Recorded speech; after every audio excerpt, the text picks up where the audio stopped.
This is CBC Vancouver News.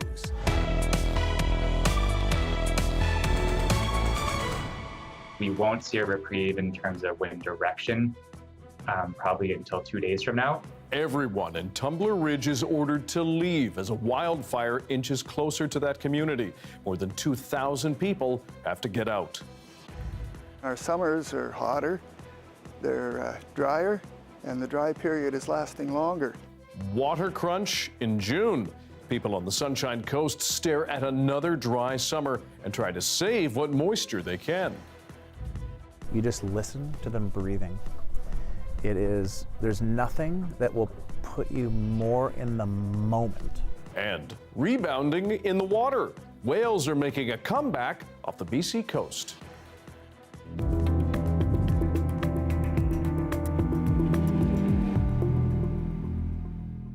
Good evening, I'm Dan Burritt. Thanks for joining us. We begin with a big order to leave. Everyone in Tumbler Ridge has been told to grab essentials and get out as the West Kiskatnoff wildfire has now been deemed a threat to human life. And already, hotels out of town are getting full. Evacuees are asked to take Highway 29 out of town. You cannot take Highway 52. Now, at this moment, there is one place that evacuees are being told to go. It is the Pomeroy Sports Centre in Fort St. John. You can also register online at ess.gov.bc.ca. The Peace River Regional District says hotel rooms are already full in Chetwynd and Dawson Creek, which were open for registration, though some camping spots are still available. Paul Landrecht says he and his wife and their pets waited 3 hours in Dawson Creek before being told rooms were full and to go to Fort St. John. Everybody's stressed and the animals are all stressed. And, everybody was not expecting to grab their cats and dogs and run for the hills. Kids are running around trying to find something to do. We're all hoping for the best. The West Kiskatnaw River wildfire is estimated to be 96 square kilometers, about 24 times the size of Stanley Park. It's believed to be anywhere from 15 to 20 kilometers away from Tumbler Ridge, fueled by strong wind. And nearby sparsely populated regions are also on evacuation orders due to wildfires. And we won't see a reprieve in terms of wind direction, probably until 2 days from now, when they should shift back into a normal pattern and push the fire back east, which would help. It kind of burns into itself. But then on the other side, the eastern side of the fire, we're expecting some pretty significant growth. Again, people in Tumbler Ridge are asked to leave town by Highway 29 and go to the Pomeroy Sports Centre in Fort St. John at 9324 96th Street. Chetwynd and Dawson Creek are full. You can also register online at ess.gov.bc.ca. The Peace River District says hotel rooms are full, as we said, in Chetwynd and Dawson Creek, though some camping spots are still available. The BC government, meanwhile, is bracing for a, quote, very challenging fire season. It's asking everyone to get prepared, but not to hoard essential supplies. The Emergency Management Minister, Bowen Ma, says whether you live near an active wildfire or not, you ought to have an emergency plan, as well as a grab-and-go kit, including ID and insurance papers, and be ready to leave at a moment's notice. Ma also warns that while hotels have been an option in previous fire seasons, they're not guaranteed this year. We have seen a significant resumption of travel and tourism, which means that hotels are not as widely available as they were in 2021. As a result, accommodation may look different in the event of significant evacuations, with greater emphasis on group lodging at community centres and on billeting. 99% of this year's fire activity in BC so far has been concentrated in the Prince George Fire Centre that includes the forests near Tumbler Ridge. Tensions are still high, meanwhile, in the small city of Port Alberni, as the major highway connecting West Vancouver Island with the rest of the province is still blocked. Highway 4 has been closed for 3 days because of the Cameron Bluffs wildfire. That's left drivers with a long, windy detour along forest logging roads for supplies and travel. But even that is closing tomorrow from 1 to 9 p.m., so crews can pull out a vehicle that rolled into a river. The CBC's Claire Palmer was in Lake Cowichan earlier today. It is the third day of the highway closures here. As we learned yesterday, the closures aren't due to the flames, but from the debris on the highway. It's been very busy in this area. We've been seeing lots of dusty cars who've been making their way off of that detour because this is where the detour does end. I did also speak with some gas stations and grocers in Port Alberni who say that they're feeling the squeeze of the supply chain. However, trucks are still getting through on that detour, so there's no supply chain issues yet. What we need out of that detour is to keep the flow of goods coming in and out of our community. So, being able to keep that road as clear as possible for commercial vehicles to bring food supplies in, to bring fuel in, that's absolutely critical to us, and just making sure that it's not compromised by people who are maybe driving with not suitable vehicles for purposes that are not essential, and then slowing down the flow of goods even further. Yeah, we are hearing that it is a fairly dirty and gravelly logging road. The Ministry of Transportation did describe it as being narrow, a lot of single-lane bridges and sharp corners. There is also no cell reception, washrooms, or gas stations along the way. Our colleagues over at Check News did report a couple of vehicle rollovers this morning. We also made a stop in Yubo at an auto shop where we've been told that they were quite busy fixing up things like flat tires. However, spirits seem to be high, and Yubo locals are excited to show newcomers the area. The roads have just been inundated with so many people. There are convoy after convoy of just so many new vehicles coming through the road, and they look so tired and dusty and hot and hungry when they get here. So far there is no timeline on when the highway will be reopening due to slope instability and debris on the road. Officials have said that even after the fire is out, the closure is likely to continue. However, once crews get the all clear, they'll be able to move in and start repairing the highway and clearing the road so that cars can continue. Claire Palmer in Lake Cowichan. Now, nearly 440 wildfires are burning across Canada. 250 are deemed out of control. Flames have destroyed more than 40,000 square kilometers of land across this country. That's an area that's about the size of Switzerland. In Quebec, authorities say it is the worst fire season on record there. We have today 13,500 people that have been evacuated. We think that it'll be stable in the next few days. Almost 100 uncontained fires are burning in Quebec. Crews are arriving from Atlantic provinces, the U.S., and France to help.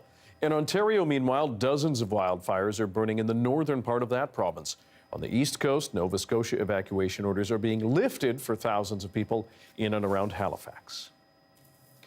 The wildfires may be a local crisis, but that smoke can travel far and wide, as we've seen, making it a health concern far beyond the regions they're burning in. Lauren Pelly finds out how to stay safe. The scene in New York, apocalyptic. In Kingston, Ontario, putrid air. And in Toronto, the skyline is mostly smog. People here are feeling the burn. Most noticeable to me is my eyes are watering and they're stinging. Kind of feeling it in the throat a bit, little in the lungs. I am slightly asthmatic, so that's why I'm wearing the mask today. So what's the best way to protect yourself from toxic smoke? Air quality experts suggest taking cues from pandemic precautions. The same kind of filter people might have bought to remove COVID, from indoor spaces would be very effective at removing the particulate air pollution from forest fires. Those filters work best while you keep the windows closed to keep smoke particles out. If you have a large family room where most people are going together, maybe after dinner, then also place a portable air cleaner there. Experts say if you have to leave the house, keep it brief. You may still go outside for a walk, but avoid exertion. And if you need to work or commute outside for longer periods of time, this respiratory therapist says it is recommended that you protect yourself as much as possible in terms of the air that you're breathing. That means wearing a good quality mask, ideally an N95. So walk me through. We asked for a refresh on how to wear one. What you do is you put it over your face. Depending on the style of mask, put the straps over your ears, or in this case, behind your head. Tighten around your nose and check for any leaks. Make sure it's a really good tight seal. It's not a perfect solution to the smog, but it does help protect you from being exposed in that environment. Lauren Pelly, CBC News, Toronto. To other news now. For the third year in a row, people on the Sunshine Coast are facing a water crisis. The community is making plans to save water, but it may not be enough. Renee Filipponi reports. The Sloan brothers started their business just last year. 1, 2, 3. Installing rainwater tanks on the Sunshine Coast, and business is booming. Started out installing rainwater tanks for our family and friends. We kept getting mobbed by their neighbors, asking us to install tanks for them. This is going to be so This customer hired them because she wants enough water this year to keep her plants and fruit trees alive. This tank is arguably a little bit overkill, but her attitude was, I've got the space, right? And you're never gonna be upset because you have too much water. For years, this coastal community north of Vancouver and reachable only by boat has seen droughts and severe water restrictions. It's only June, and residents are worried about how bad it could get this year. It's very concerning. I mean, we're proactive, we're trying to plan for it. There is a push to conserve, but the community is pointing fingers in many directions. At increased development, government red tape on new water projects, the impact of forestry on the watershed, and climate change. We're just waiting to turn on the valve. This is one of the well pumps the district is hoping to get online soon. It will help, but may not be enough to stop another water crisis this year. And our summers are hotter, they're drier, and the dry period is lasting longer. And in fact, we fully expect it to happen again in 2023. Because we can't water them, or we have. Brian Smith runs this farm and brewery. Last year, water use restrictions forced him to truck in water from the Fraser Valley. He says the ongoing crisis is having an impact on people's mental health. Stress in terms of customers saying, hey, are you guys, going to get cut off? Stress from employees who wondered if they were going to lose their jobs because we might be cut off. He says with no long-term solution in sight, there's a feeling of doom for many on the Sunshine Coast. Renee Filipponi, CBC News, Gibsons, BC. The provincial government has called in BC's best-known mediator to try to hammer an end to the transit strike in the eastern Fraser Valley that's dragged on for almost 4 months. Vince Reddy has been tapped to help the union for more than 200 transit workers and their employer, First Transit, find a deal. Workers are striking for a pension plan, more regular scheduling practices, and a wage hike to reach parity with transit workers in nearby regions. Reddy will have 10 days to help the two sides reach an agreement. If they don't, he will then be able to issue recommendations to end the strike. He's arbitrated and mediated more than 600 collective agreements, including the recent transit strike on the Sea to Sky. The City of Richmond has installed an ocean trash collector at the mouth of the Fraser River to help cut the amount of plastic ending up in our ocean. Located at the Steveston Fisherman's Wharf, it sucks in waste like granola bar wrappers, plastic bottles, styrofoam, other things. It can even collect liquid waste that floats on the surface. The pilot project is volunteer-led by Swim, Drink, Fish Canada. It plans to audit the garbage to better understand what is ending up in our oceans. It's the first device to be installed on the west coast of North America. Still on the water, they attract a big crowd, usually hoping to get a rare glimpse, but those sightings are becoming more common. Whales are on the rebound in our waters. On this World Ocean Day, we spoke with a Salish Sea whale watcher on what makes the animals so enticing. We are in the Juan-de-Fuca Strait, part of the Salish Sea. The water conditions are, it's about a 3-foot, very relaxed roll coming in from the Pacific with a bit of a wind rip on it. The wind is filling in a little bit, it's not too bad. We've got about 5 vessels spread out over about a half square mile plus in the presence of 2 humpback whales that are having a good time. In terms of the guest expectations, we try to set those expectations earlier on in their experience. We're in the presence of nature, we're guests in their house. It is what it is. We can't control anything except our presence. And if we feel like we're overstaying our welcome, we'll leave. We'll go off and try to find something else. And we just need to really acknowledge that we're just here to witness and watch. We don't want to change their natural life processes or change their behavior or cause them to do anything out of the ordinary. Now these critters, you've got 2 animals here.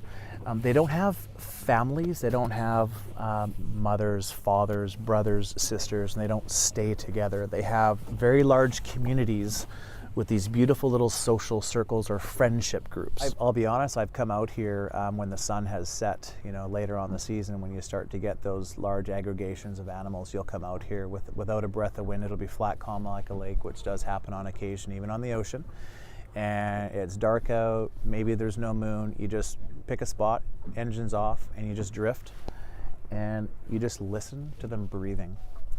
There's nothing that will put you more in the moment. You can only really preserve and protect what you come to know and understand and love. So it's very important to develop a connection. That's often through education. Through education and experience, you develop an emotional connection. That emotional connection causes you to maybe think 2 or 3 times about what you put in the garbage, how you recycle, what you put down the drain. That's where it really starts. The longtime CEO of the Vancouver Aquarium has died after living with cancer.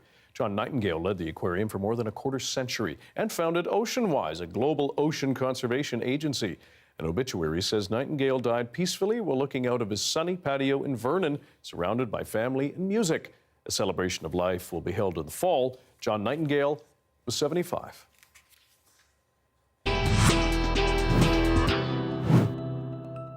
A long journey home. A BC First Nation celebrates the return of an historic blanket, but it came with a cost. We'll tell you what it is next.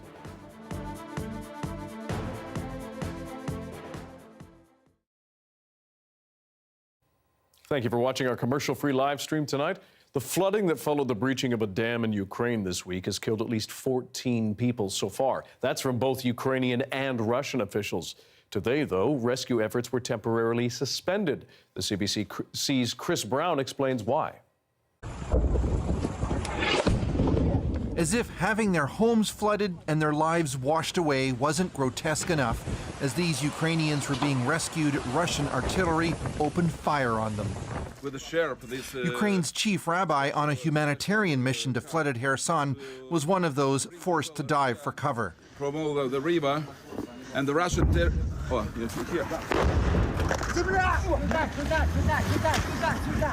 Ukraine claims 9 people were injured, but it may have been this man the guns were aiming for.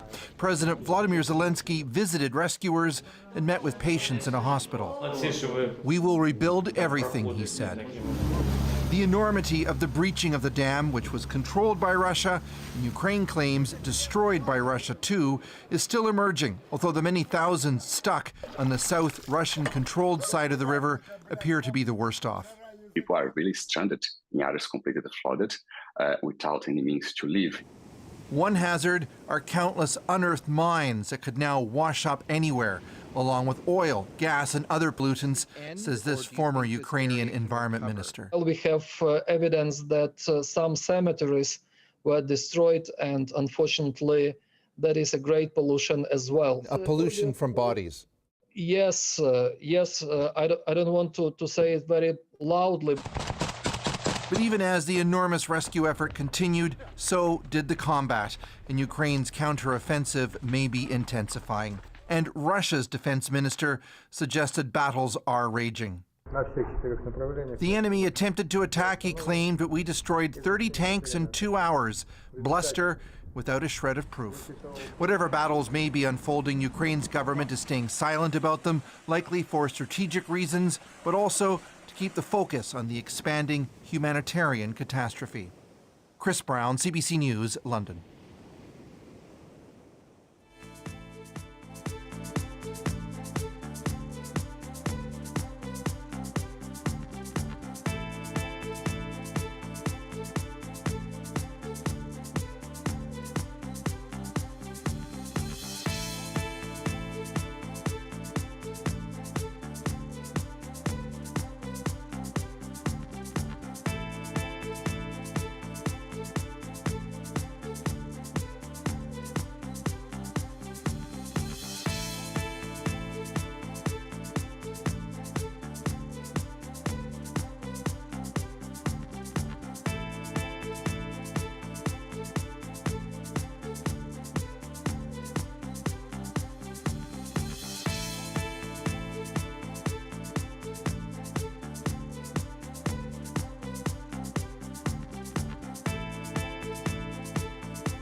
In celebration of Indigenous History Month, the City of Vancouver is restarting a program to display more Indigenous artwork in public spaces.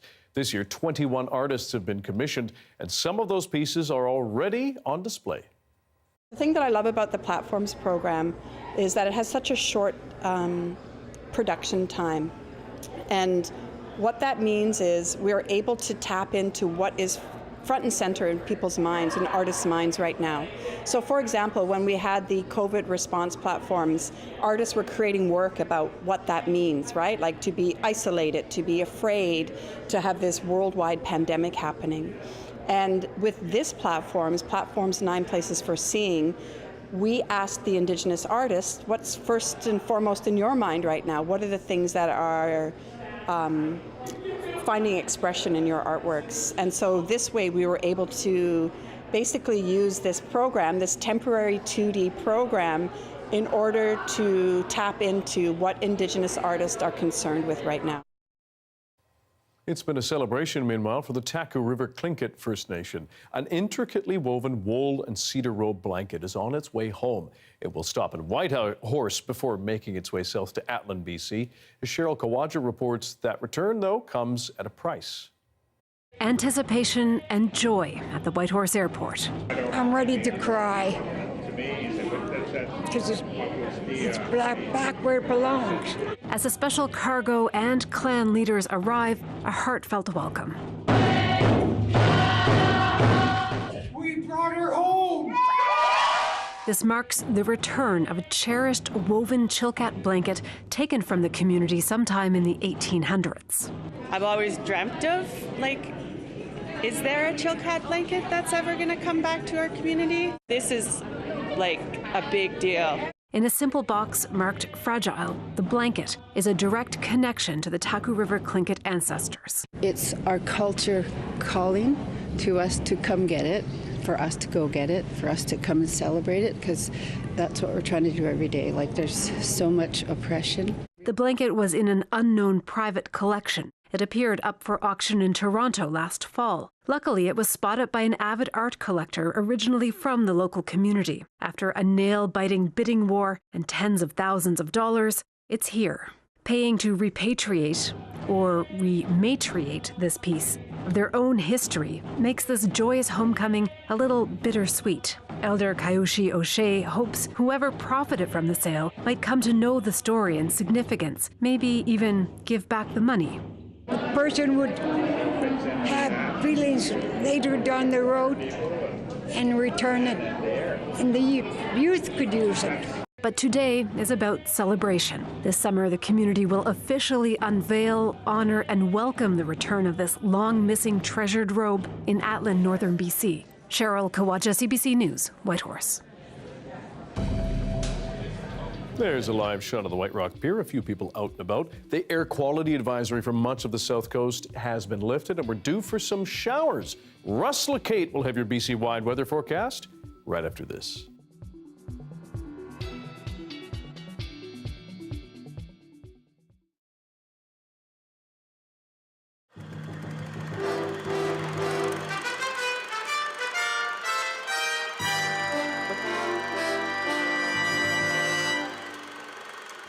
In central British Columbia, the people of a small logging town have joined together to fight the recession. Workers at a local mill have agreed to cut their pay, and merchants have lowered their prices.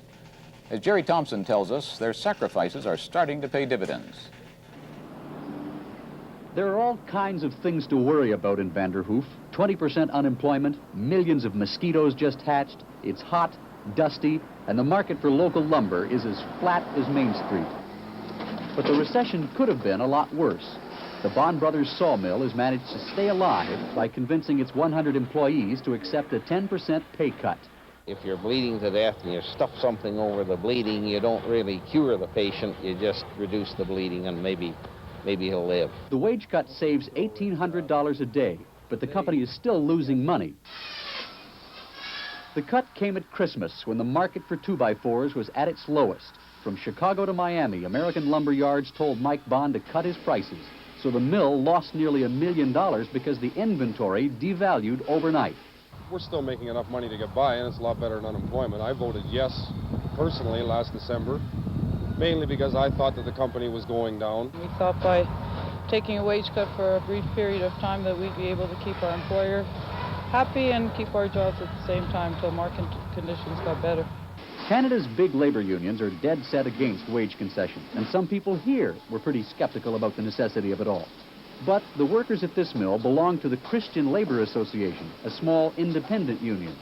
When they voted 70% in favor of the pay cut, the local credit union followed suit with a rollback of interest rates, and several merchants in town agreed to give retail discounts to Bond Brothers employees.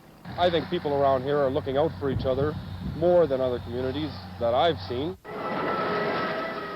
And now, because the market has improved slightly, the company is giving back half of the wage cut, and will give back more if things get better. One thing this community seems to have going for it is stability. It's in a rather remote part of BC's northern interior, but people like it here. So just because there's a downturn in the economy, labor and management don't give up. They decide to stick it out and make a go of it.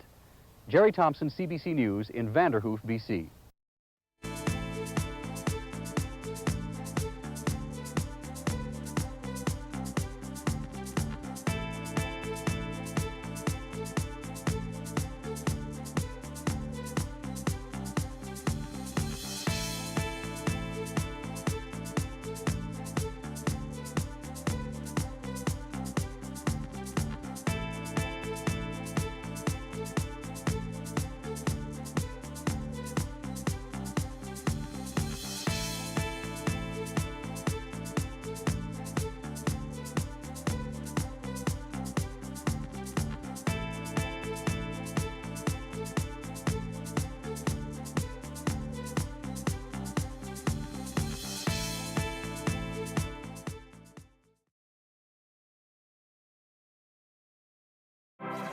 Hi, I'm Amy Bell, and here's what's in your CBC Vancouver inbox.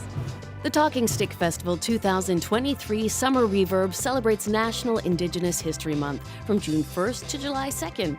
A variety of performances will wow audiences in film, theater, dance, and music. For more info and tickets, visit talkingstickfest.ca. And CBC British Columbia launches The Herb Original, a new podcast for Indigenous History Month. All episodes are available now on CBC Listen. The weather update is brought to you by Direct Buy Furnace, installing the most reliable heating and cooling brand. It's hard to stop a train.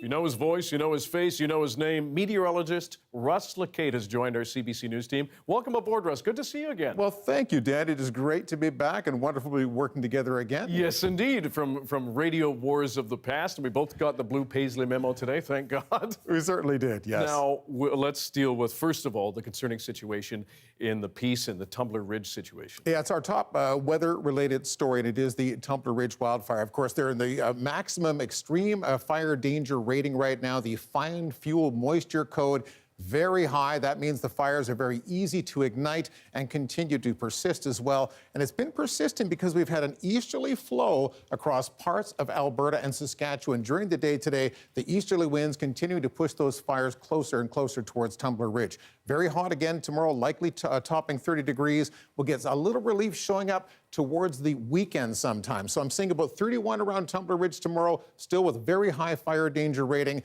A shift in the flow at the surface begins to come onshore as we get into the weekend. So that gives us a little bit of an assist. Your province-wide picture includes very little rain for where we need it the most. We're going to see more of it showing up here in the south. Over the following 24 hours, we're actually introducing some measurable precipitation to parts of the lower mainland, sections of Vancouver Island, certainly into the South Coast mountain range, and touching upon parts of the southern interior as well. We do need some help as well to lower the forest fire danger rating in those regions. As far as what's going on in your 5-day forecast around here, well, look for the showers tomorrow to cool things off. Maybe a shower or two lingering on Saturday morning. It's marginally unsettled. We do rebound with bonus sunshine Saturday afternoon and Sunday. The warm-up comes Sunday, Monday, Tuesday. It is temporary. The extended forecast brings our temperatures back down in line with normal. Wouldn't you know it? Getting closer to 20 degrees, maybe back to something more like what we're accustomed to at this time of year. I think a bit of rain, cooler temperatures, we will take it. Russ, welcome aboard. Thank you. And that is your late news for Thursday. Thank you for joining us tonight. For news at any hour, check our website, cbc.ca/BC. Your next local news is on the early edition on CBC Radio 1. That starts tomorrow morning at 5:30. Good night.